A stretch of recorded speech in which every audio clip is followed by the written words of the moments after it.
Ok. Ih.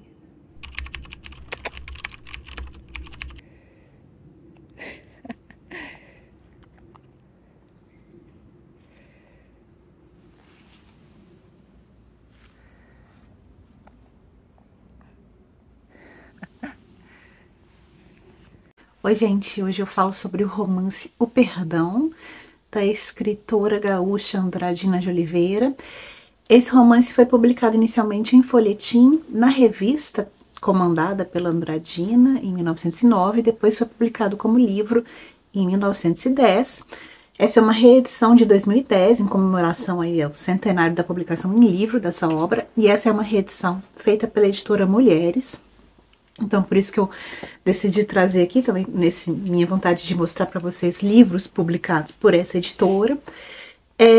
Eu fiz um episódio de podcast sobre essa autora, que ainda não publiquei, e aí eu fiquei na dúvida se eu falava sobre romance apenas no podcast, ou se eu trazia aqui para o vídeo, mas como é um livro da editora Mulheres, eu decidi trazer também em vídeo para vocês, tá? Do que trata esse romance? O romance se inicia com o retorno de um estancieiro gaúcho, um rico estancieiro, volta da fazenda, para Porto Alegre, e é recebido pela família, uma família muito unida, muito feliz naquele momento ali, no palacete que ele tem em Porto Alegre, ali às margens do Guaíba. E ele tem 3 filhas, a mais velha Estela, a filha do meio Lúcia e a mais nova Celeste. E ele é casado com Paula, que se casou com ele, ela era mais pobre, se casou com ele para ascender socialmente, justamente por causa do dinheiro. Inicialmente ela amava um homem tão pobre quanto ela, mas decidiu se casar com Leonardo, porque Leonardo a amava. E tiveram um bom casamento, aos poucos ela aprendeu a amá-lo e ele a apoiou muito. Paula tinha um dom musical muito grande, ele a apoiou para que ela estudasse, para que ela pudesse se apresentar, enfim. Então apoiou a educação da mulher, vejam aí a Andradina colocando essa questão aí. E nós temos todos esses dados aí fornecidos já no início desse romance, nessa cena inicial.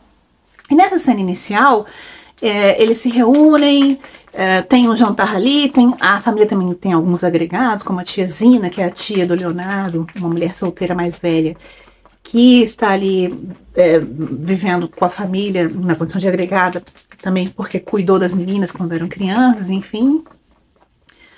E tem também todo um arsenal de pessoas que trabalham para essa família, desde pessoas ex-escravizadas até imigrantes, governandas, enfim, empregados, e todos eles têm alguma fala, algum momento do romance que eles vão falar, e a autora vai explorar diferenças de fala desses personagens, o que é interessante também nesse romance. E nessa cena inicial, toda a família gosta de música e eles vão tocar música no palacete. E é um dado interessante que as 3 filhas, cada música que elas vão tocar nessa cena vai dizer algo sobre a personalidade delas e sobre o destino delas nesse romance. E eu não vou dizer quais são as músicas que elas vão tocar. A Estela vai ser o foco do nosso livro aqui, que é a filha primogênita, a preferida da Paula. E ela é definida como uma mulher já nesse início, como uma mulher já sedutora, de temperamento um tanto nervoso, tendendo à histeria. Voltando aqui, tem uma cena em que a Lúcia, que é a filha descrita como mais pragmática, vai oferecer lá uma refeição para os mendigos, para as pessoas mais pobres da cidade. Ela faz isso regularmente e tal. E nessa cena a autora explora essa diferença de classe, a condição de mendicância, a pobreza dessas pessoas, e também como a família toma esse tipo de atitude, né? A família já é vista e se vê como moralmente superior por oferecer esse ato de caridade, muito embora esse ato não mude nada na vida daquelas pessoas que estão ali recebendo a refeição. Já nesse momento a gente pode ter uma característica da Estela, que ela tem um certo asco dessas pessoas mais pobres, as despreza, não tá nem aí pro que a Lúcia faz. E nesse momento vai chegar uma parenta, uma prima da Paula, né, da mãe da Estela, que havia sido até mais rica que a Paula, ajudou a Paula, mas perdeu o dinheiro, não conseguiu sustentar, tentou sustentar com uma profissão, não conseguiu, porque essa profissão, por ela ser mulher, tinha uma condição subalterna. Veja um novo comentário da Andradina aí com relação à situação da mulher que precisa trabalhar naquele tempo. E também e ela vive de favor, né? E essa parenta é apelidada de Birutinha. E ela vive de favor, tá ali para pedir esmola mesmo pra Paula, pra prima rica, agora rica, né? E temos mais um momento em que a Stella tem vergonha dessa parenta, não quer ser associada a ela, enfim. Stella e a mãe estão para sair para que Stella experimente seu vestido de noiva, porque ela está noiva de Jorge, um rico comerciante. E a mãe dela tá muito preocupada com esse noivado, porque ela acha que a Stella não ama o Jorge, tá casando ali simplesmente porque ele é rico, né, pela questão do status, enfim. E aí a Paula tenta martelar na cabeça da Stella: minha filha, o casamento é o ato mais sério da vida da mulher. Tome tempo, você realmente quer casar com esse cara? O que você sente por ele? E aí a Stella vai responder os motivos pelos quais ela escolheu esse marido. Todos os dias, tu e o papai andam com esse estribilho. Vocês parecem que não fazem lá muito gosto em que eu me case com o Jorge, pois ele é um excelente partido e talvez um dos rapazes mais ricos de Porto Alegre. Elegantíssimo, bonito, veste-se muito bem, fala corretamente o francês e o alemão e está muito bem colocado. Já viajou pela Europa e tem culta educação. Então, esses são os motivos. Status. E a Paula pergunta: ah, ok, beleza, mas tu o amas muito? E aí a Stella não responde. E aí a Paula fala: não basta para a felicidade de uma mulher a fortuna, o nome, a posição e o saber de um homem. É preciso mais, é preciso o amor para ligar os dois corações. E aí a Stella vai dar uma cutucada na Paula: mas você não casou por amor, você amava o outro, né? Fiquei sabendo aí, você casou por necessidade. E aí a Paula vai tentar se justificar e fala: não, mas eu era paupérrima, eu não tinha outra opção. E eu me casei porque eu percebi que Leonardo era um homem bom, ele gostava de mim, investiu em mim, na minha educação, enfim. Esse não é o seu caso, Stella, porque você tem dinheiro, você tem condição, você não precisa escolher um homem pelo dinheiro. E aí a Stella vai falar: não, mas se eu fosse pobre, o Jorge é um homem bom. Por quê? Se eu fosse pobre, ele ia casar comigo tal como o papai casou com você. Ok. E aí, então, a narrativa dá um salto aí de 3 anos para um momento em que Stella já está casada com o Jorge. Ela tem 2 filhos, um praticamente recém-nascido, ela ainda está amamentando. Isso é uma coisa interessante do romance, porque a amamentação aparece aqui no romance. É um romance com momentos muito físicos, né, muitas descrições corporais, enfim. E o ato de amamentar aparece aqui em vários momentos-chave. E ela tá vivendo com o Jorge aquela vida tranquila, tem um palacete, tem tudo o que queria, tem status, enfim, um monte de empregados. E chega pra morar com o Jorge um sobrinho dele, que é um sobrinhozinho que não vale nada, é o Armando. Ele dilapidou a fortuna da família, começou a estudar direito, mas não estava estudando, simplesmente queria vida louca, mulheres, enfim, jogatina. E a mãe pediu, né, irmã do Jorge, pediu: por favor, me ajuda aqui. Então mandou o menino lá para Porto Alegre, o Armando, para concluir os estudos na Escola de Direito de Porto Alegre e viver de favor basicamente do Jorge. O Jorge paga tudo para ele vive como se fosse um garoto rico, mas na verdade é tudo pago pelo tio. E esse personagem do Armando, ele é colorido como se fosse uma espécie de duplo do Jorge. Então, tudo que o Jorge não é, e tudo que o Jorge não é para Stella, o Armando é. E aí a gente logo vê que há uma conexão muito forte entre Stella e Armando, não só uma conexão sexual, como também os dois gostam muito de música, são muito bem dotados musicalmente. E aí o Armando começa a fazer investidas na Stella, né? Começa a flertar ali com ela. Jorge não percebe nada, Jorge está trabalhando muito, Jorge está sempre fazendo serão, chega tarde em casa. Stella tá lá sozinha com esse garoto e começou a se desesperar, porque ela se sente atraída por ele. E ele é descrito então como um duplo do Jorge, e aqui eu vou ler para vocês a percepção da Stella sobre esses dois homens. O Jorge era um tipo romântico, e depois a queria apaixonadamente. O amor, porém, que por ela nutria era todo honesto. Na intimidade era sempre tímido, como um noivo delicadíssimo. Achava um encanto extraordinário em ele ser assim. E outra vez vinha-lhe a imaginação armando, a gritar força e volúpia por todos os poros, a carne a fremir, os olhos a luzir, muito negros, faiscantes como 2 pecados. Então ela está sendo tentada aí por esse homem, esse Armando, que não vale nada, é um bom vivant, e não tá nem aí, ele é super falso com o tio e fica lá paquerando a tia, forçando a barra, e ela até tenta resistir. Nesse momento que ela tá pensando assim no Armando, o filhinho dela, o bebezinho, começa a chorar e ela imediatamente se volta para ele para dar de mamar. E aí ela lembra, não, sou mãe, né? E corta esse pensamento que já ia enveredando, né? Pela atração que ela sente pelo Armando. E aqui eu vou mostrar mais uma vez essa fisicalidade da amamentação aqui. Ergueu-se, bebeu um gole d'água, tomou o filho e, sentando-se no divã, deu-lhe o seio branco como um fruto de mármore. O anjinho feliz sugou-lhe o precioso sangue. Vai ter outro momento em que a mãe vai amamentar na frente do Armando, e essa cena vai ter até um erotismo muito forte. O Armando vai se sentir bastante atraído ali por aquela mulher amamentando. E ela tá dividida, já tá pensando consigo mesmo.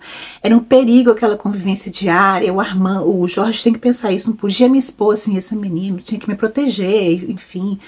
E ela já começa a ter esses conflitos de consciência, mas ela mesma não consegue falar para o marido que o Armando não tá se comportando muito bem, né? Ele tá ativamente flertando ali, tentando seduzir a tia, e ela não consegue comunicar isso pro marido porque ela sente vergonha, né? A vergonha selava-lhe os lábios num silêncio fatal. E esse silêncio vai ser fatal. Esse silêncio, essa falta de comunicação que vai gerar todo o conflito no qual essa história vai desembocar. E vai gerar, inclusive, um recrudescimento da histeria da personagem, né? Ela já é definida desde o início como tendente à histeria, então vai haver um recrudescimento dessa histeria por meio desse silêncio, dessa mudez, porque ela sente vergonha de falar com o marido, olha, seu sobrinho tá forçando a barra aqui, ele é meio falso, isso aí não vai dar certo. Por quê? Porque ela acha que o marido vai colocar a culpa nela, vai achar que ela é o problema. E esse silêncio, então, é gerado por uma moral específica daquela época, o tipo de exigências morais que eram feitas das mulheres e que não eram feitas dos homens. Então veja que é um silêncio pela forma como a mulher era colocada naquela sociedade e a dupla régua moral que havia entre homens e mulheres naquela sociedade. A gente já viu essa questão do silêncio que gera o conflito e que é gerado, por sua vez, por essa dupla moral que exige das mulheres o que não exige dos homens, no livro Nhonhô Rezende, que eu já comentei aqui.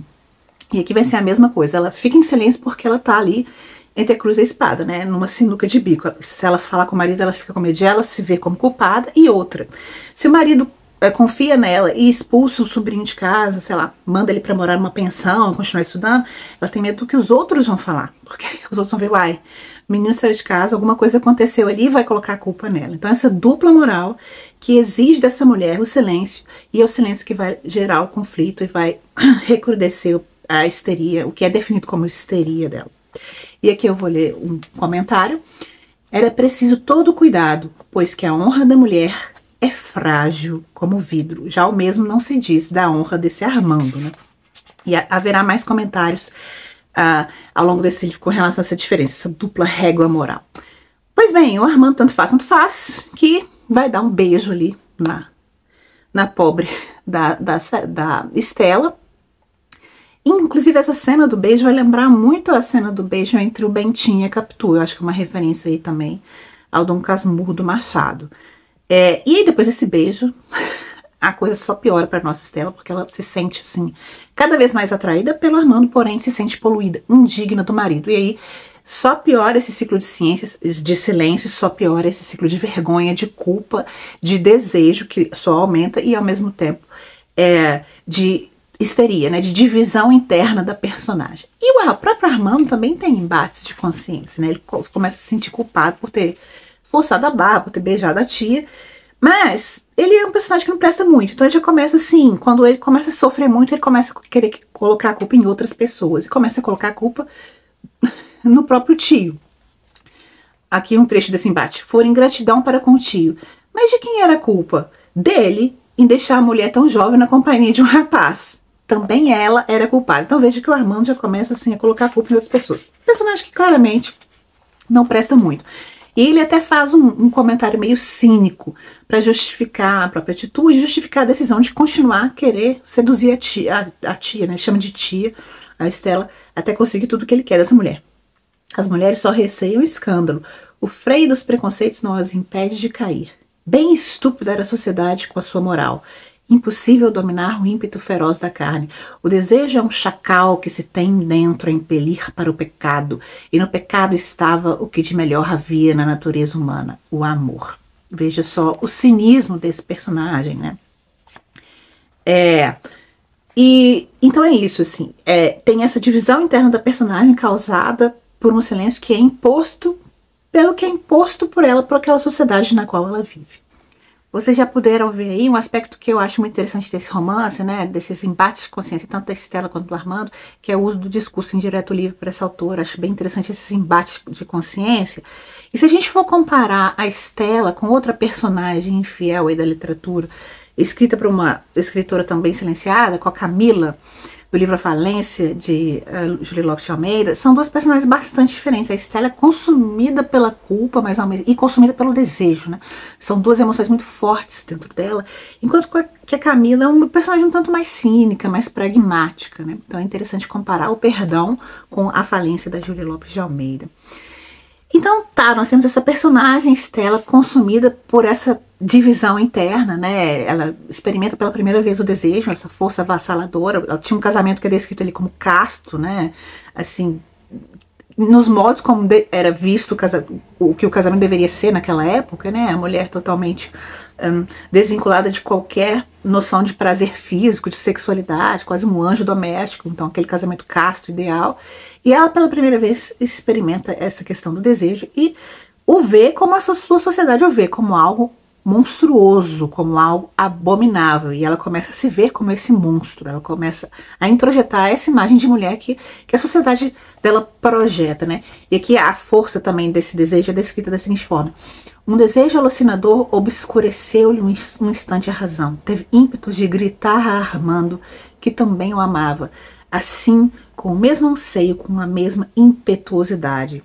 Um desespero dominou-a, ser daquele homem, morrer estraçalhada nos seus dentes brancos, como uma presa nas garras de um tigre. E veja que essa imagem dela como uma presa de um animal que a ataca, ela vai se repetir no livro, né? Ela como vítima de um animal que a ataca, porque o Armando tem essa aproximação que é realmente de ataque, realmente, de um animal que está ali para pegar aquela presa, aquela mulher. E então nós temos essa personagem dividida entre sentimentos muito fortes e paradoxais, né? E sente esse desejo muito forte e incontrolável que está em conflito com a sua autoimagem, ou que ela acha que ela deveria ser, com o seu ideal, o ideal que ela queria preencher de ser mãe extremosa, de ser uma esposa dedicada, e que está em conflito também com o ideal de casamento daquela época, né? Que é um casamento casto, puro, enfim, como o marido Jorge proporciona a ela. E aqui a gente pode ver uma característica muito forte dessa personagem, que é uma característica que eu já mencionei quando eu tratei de Nhoiô Rezende, quando eu tratei do personagem título de Nhoiô Rezende, que é a questão do bovarismo, né? A Estela é uma personagem acometida pelo bovarismo naquela acepção que eu mencionei quando eu tratei de Nhoiô Rezende, que é essa tendência que os seres humanos têm de se verem como outro em relação ao que eles realmente são, para fugir de uma situação de conflito aí. Então ela se vê como essa mulher ideal, que ele é projetada pela sociedade, e aí quando ela sente esses desejos, há um conflito. Esse desejo é inconciliável com esse ideal de mulher pura, de esposa dedicada, de mulher que não tem nenhum prazer sexual, enfim, de anjo doméstico. Então esse ideal que lhe é projetado é inconciliável com o que ela sente, e isso causa uma divisão interna, e isso só causa ainda mais o recrudescimento dessa tendência que ela tem, que é definida aí como uma tendência à histeria. E aí a gente tem, mais uma vez, um momento de embate, conflito de consciência da própria personagem, quando ela diz: no cárcere do corpo em flor, a consciência de Estela bradava, indigna, indigna. Veja o corpo definido como cárcere, mas aqui também a consciência dela é definida, exposta como uma espécie de prisão, né? E a situação que ela está naquela vida também é uma espécie de cárcere. Tá, então ela começa a definhar, basicamente, começa a sofrer problemas de saúde, e o médico vem e a diagnostica como nervosa, e a gente pode lembrar daquele livro Enervadas, na Crisanteme. Mais uma vez temos uma personagem enervada, que diagnosticada como enervada. Diz que ela tem um problema causado por uma situação que é superior a ela também, né? A forma como a mulher é concebida, como o ideal é concebido ali, como ela acha que tem que proceder. E aí ela é definida e controlada como uma enervada, como uma histérica, enfim. E a família começa a comentar sobre o estado dela, enfim. A Paula, que é a mãe dela, a Estela, a filha predileta, fala: a Estela mudou totalmente depois que casou, não sai mais, não faz mais nada, tá? O que tá acontecendo? Aí a tiazina, que vai representar aquele jeito de pensar tradicional, vai dizer: Estela tem juízo, Paula, e compreende verdadeiramente os seus deveres. A mulher, depois de casada, morre para o mundo. É tratar do marido e dos filhos e nada mais. E aqui nós temos a voz da Paula como uma mulher que tem um posicionamento mais progressista com relação ao papel da mulher na sociedade, que ela vai dizer: ora, deixe de tolice, tiazina, você nem parece que está no século XX, no reinado da emancipação da mulher.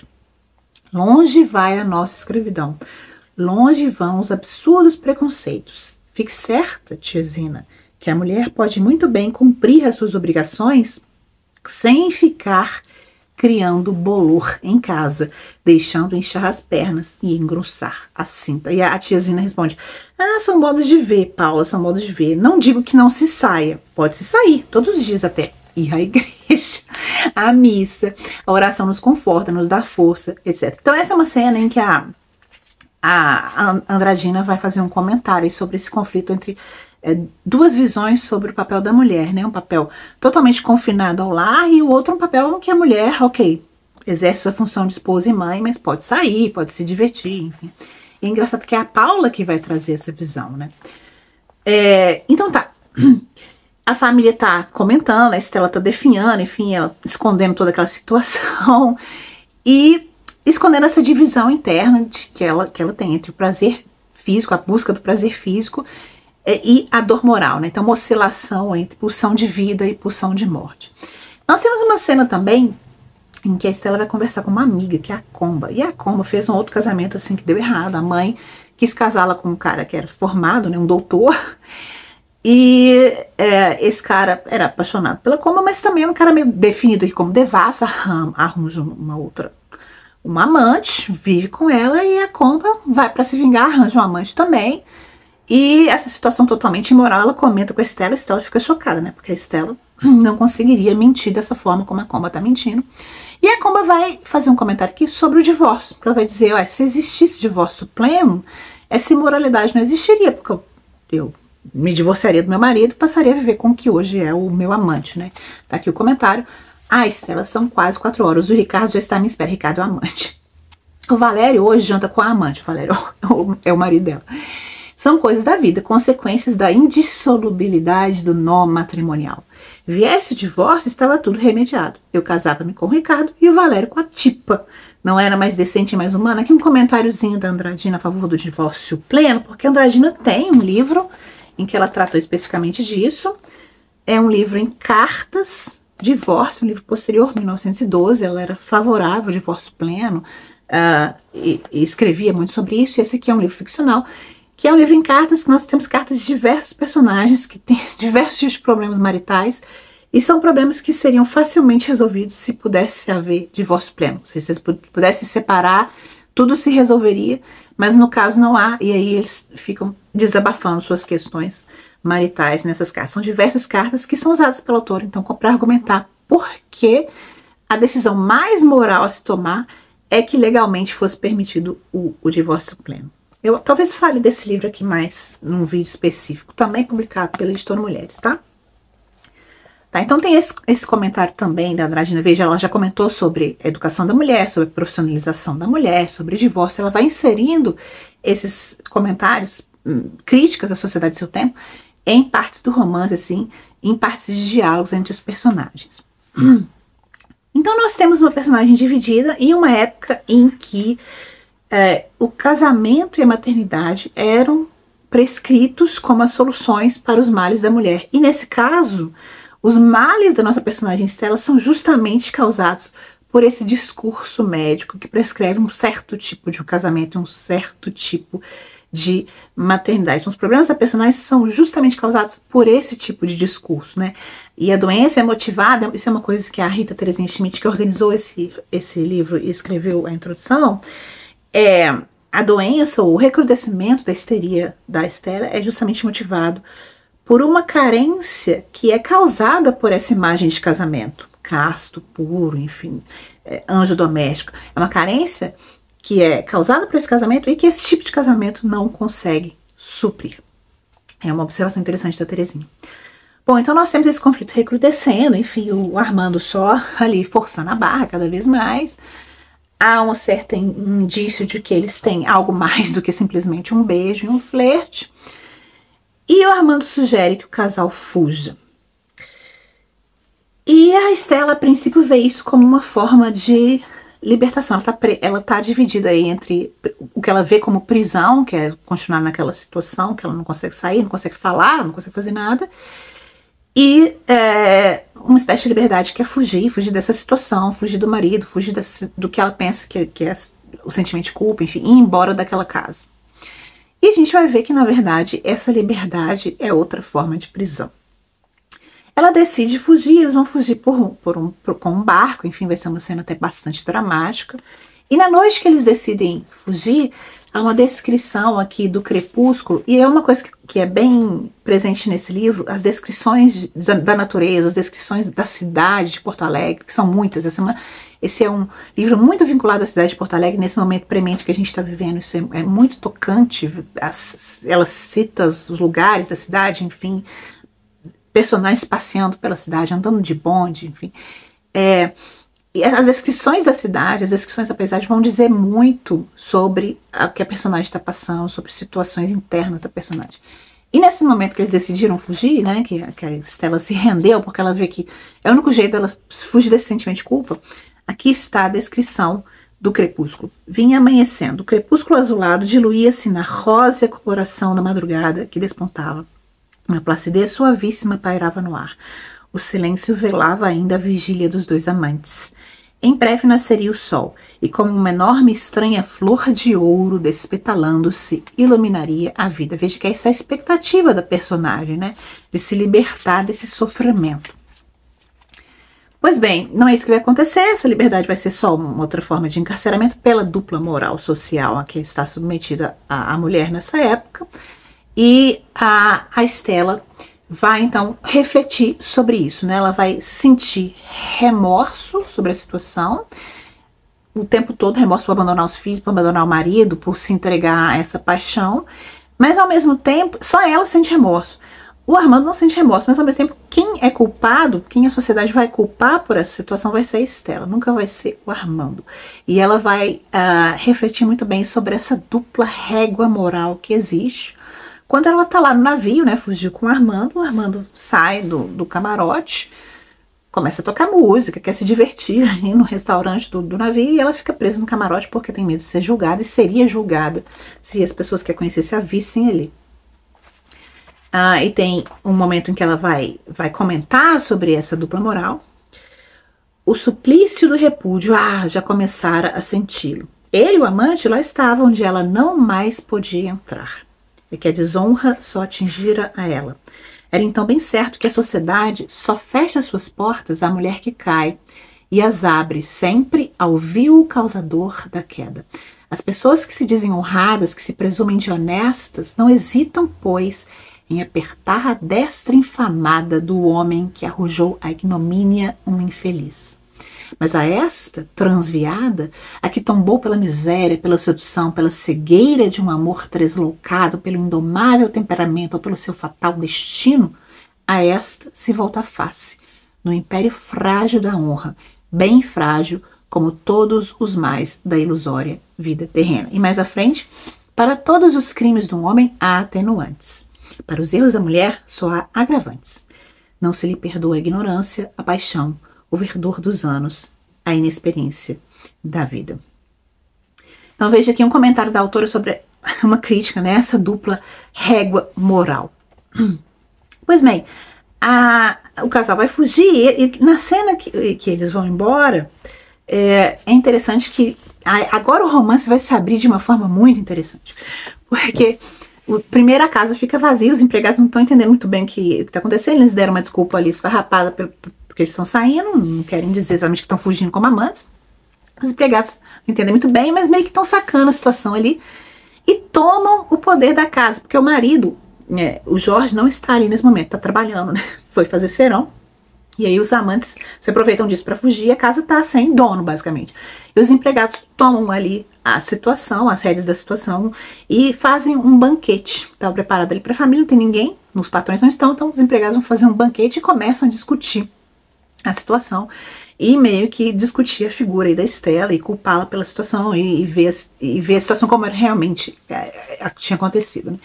Em poucos minutos as mesas estavam postas. Os criados haviam se transformado todos em copeiros de si mesmo. Foram um rebuliço, uma liberdade que prometia ir às raias da orgia. Os patrões estavam todos fora. Só à tarde deveria voltar o marido, o bigodeado, o toleirão que não soubera defender a sua fazenda. E mais à frente, na mais fina cambraia, cai a nódoa. Então eles já estão discutindo aí o que eles já sabem que aconteceu, né? A esposa fugiu com o amante. A partir desse momento da fuga, a personagem da Estela vai se transmutar para ser uma mulher falada. Então, nós teremos diversas pequenas cenas em que diferentes tipos de personagens vão falar sobre ela, vão comentar esse caso. Vai haver fofoca sobre esse caso. E aqui é o primeiro deles, que são os empregados fofocando sobre a Estela, criticando a Estela. Tem um outro momento em que nós estamos em um café,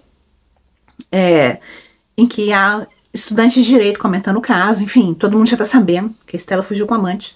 Isso causou toda uma ruína na família do Leonardo, na família dela. Não vou nem contar o que aconteceu, para não ser muito spoiler, mas enfim. E aí a cidade toda tá comentando esse caso, e os estudantes de direito, os colegas do Armando estão comentando, e aí eles vão meio que montar uma espécie de tribunal para julgar o caso, né? Será que foi um caso de amor? Se foi um caso de amor, ok. Mas se não foi, então aqui... Eu entendo que é preciso estudar as origens do fato, do contrário, todo juízo será precipitado. Se o móvel foi uma grande e mútua paixão, o procedimento dele foi humano, plenamente humano, que eles estão julgando o Armando. Quem for capaz de resistir à alucinação da paixão, que lhe atire a primeira pedra. Se, porém, houve um plano premeditado de sedução, calmamente ponderado e desenvolvido, se ele não passou de um primo Basílio vulgar, então eu estou com o Nastrélia, um outro personagem lá. Não há anátoma para condená-lo.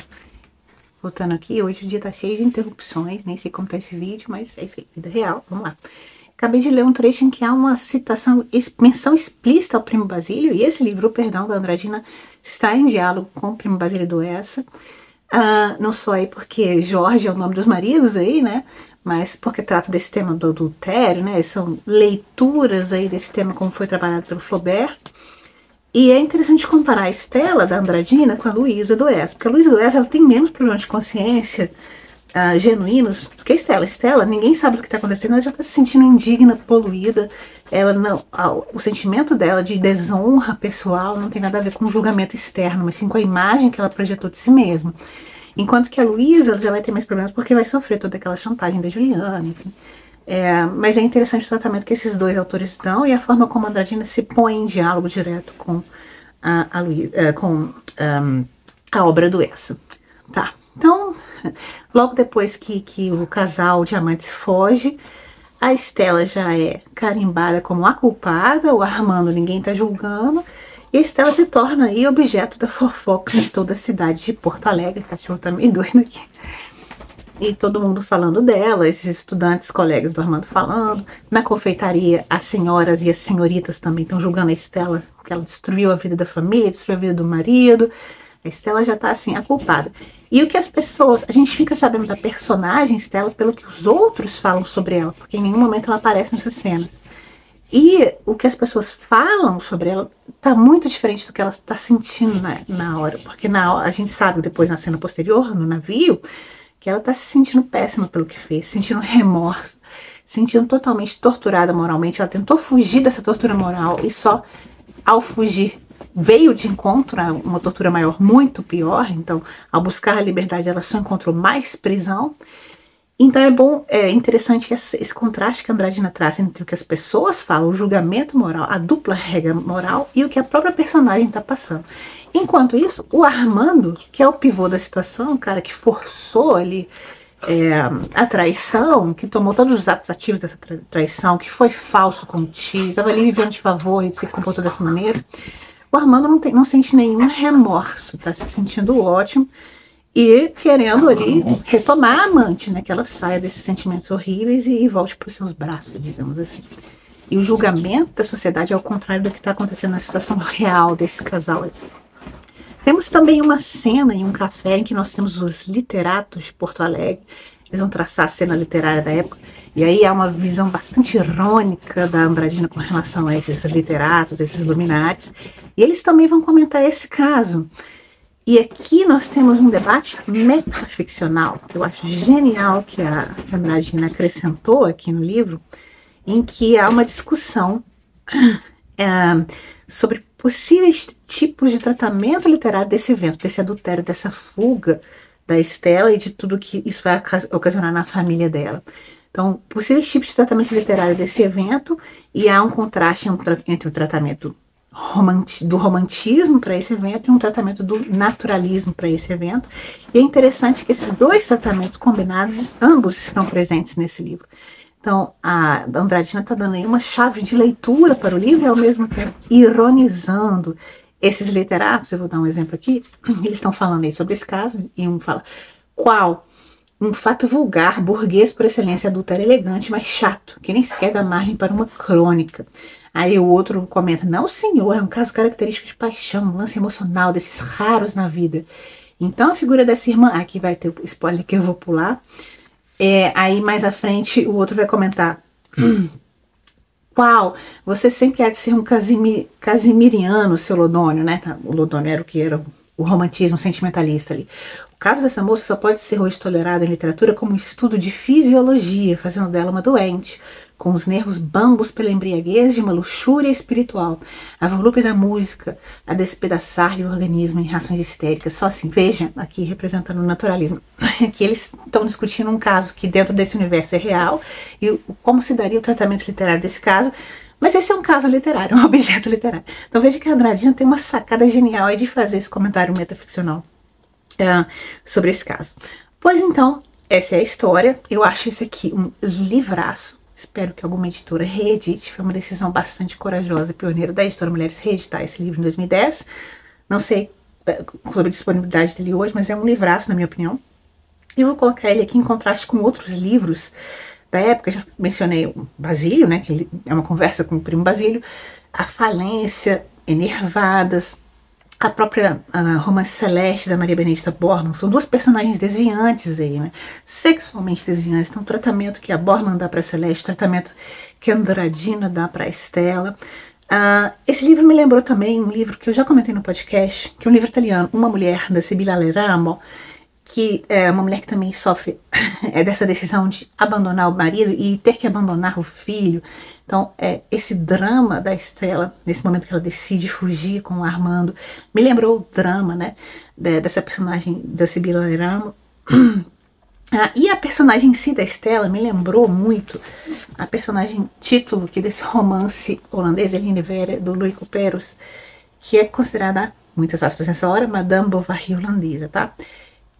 Ambas as personagens, elas me lembraram na sua histeria, muitas aspas também, no seu bovarismo, uma outra. Então eu acho que, já falei sobre esse livro aqui num vídeo antigo desse canal, vou ver se link no box de descrição desse vídeo.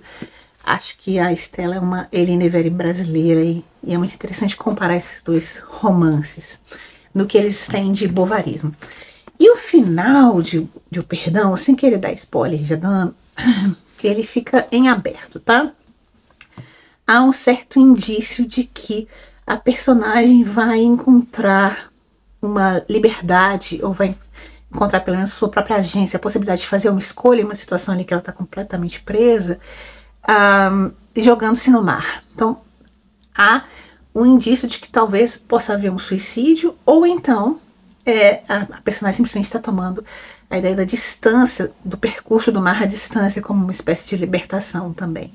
Não fica diretamente indicado o suicídio ao se jogar na água do mar, não. Mas o que fica indicado é que há uma escolha da personagem, uma escolha por uma espécie de libertação trazida pela água, pela purificação pela água. E isso me lembrou O Despertar, da Kate Chopin, que é um livro que foi relançado no Brasil recentemente, é um livraço, que também tem um final, assim, um pouco menos aberto que o Perdão, digamos assim, mas é um final que eu acho que são finais que conversam entre si. Achei muito interessante, recomendo a leitura da Kate Chopin, se vocês leram O Perdão. E aqui também é um caso de adultério e de mulher que busca a própria agência e se vê aí cerceada por todos os fatores daquela sociedade na qual ela tá inserida, tá? Deveria fazer um vídeo sobre esse livro, ainda vou fazer, talvez tenha que relê-lo. Bom, falei demais, é isso que eu tenho para dizer. Livraço, recomendo. Espero que vocês tenham gostado desse vídeo e vejo vocês no próximo vídeo, no próximo livro.